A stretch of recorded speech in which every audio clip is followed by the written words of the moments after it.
Good morning, Craig Howard here. Happy to be with you again this morning.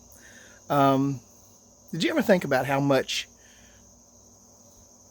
emphasis or how much um, trust we put in what we see? This morning, I've got to go get my eyes checked, and probably going to get new glasses and all of that. And there's nothing wrong with that. I mean, I need to get my. It's been a long time since I had new glasses, and I can tell that my eyes have changed. But if you were ever around a dog, you know that a dog doesn't put a lot of his trust in what he sees. He's got to smell it. Now, I'm not suggesting you go around smelling things and start trusting in what you smell more than what you see. God didn't build you like a dog. But for the Christian, there's something more important than sight. The Bible tells us in the book of 1 Corinthians chapter 5 verse 7, it says, "For we walk by faith, not by sight." There's a lot of things with regard to God's word, with regard to God's workings, that we can't really see. We don't really know how God is doing what he's doing, or we don't really always understand everything about it. Sometimes we've just got to accept the truth of God's word by faith. And sometimes that's difficult. Elijah, in the book of 2 Kings chapter 6, verses 17 through 20, Elijah's servant was afraid. The king had sent men against Elijah and against the area, and the servant was saying, to Elijah, "What are we going to do? What are we going to do?" And Elijah kept telling him, "The Lord's going to take care of us."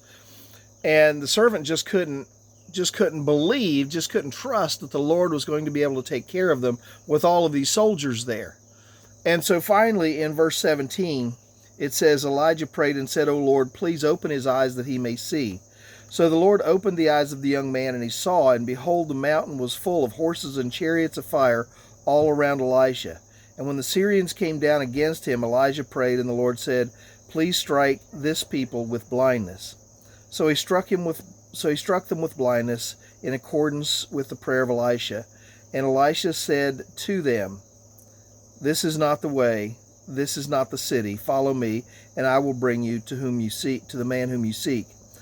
And he led them to Samaria. As soon as they entered Samaria, Elijah said, "Lord, open the eyes of these men that they may see." So the Lord opened their eyes, and they saw, and behold, were in the midst of Samaria. Elijah's servant couldn't see what God was doing. He couldn't see the protection that God was providing. He couldn't see the way God was taking care of them.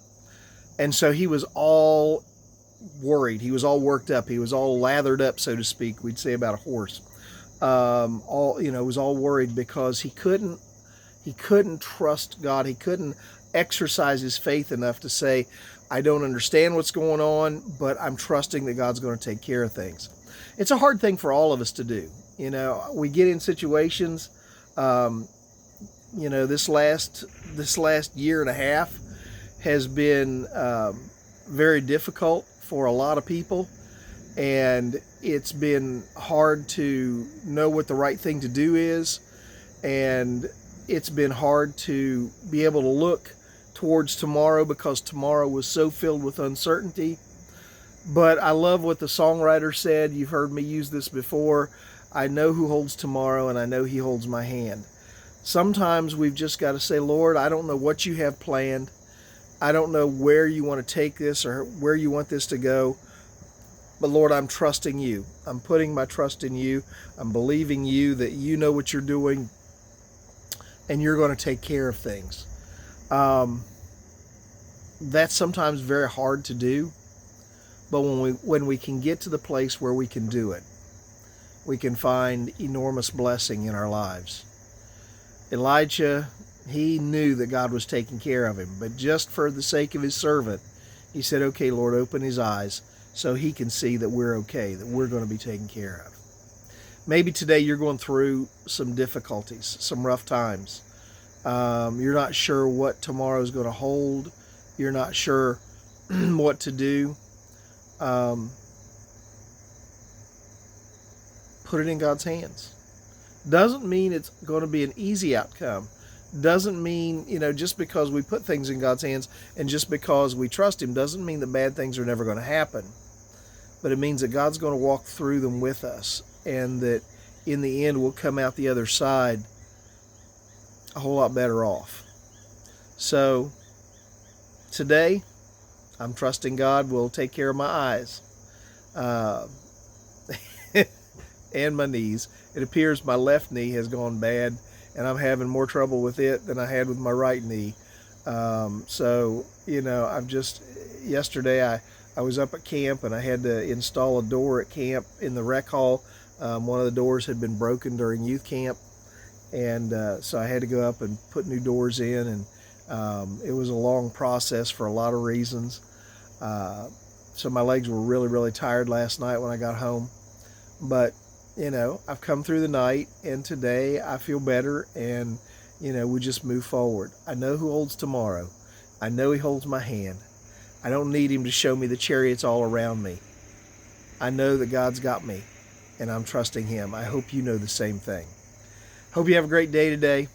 God bless you. See you tomorrow, Lord willing. Goodbye.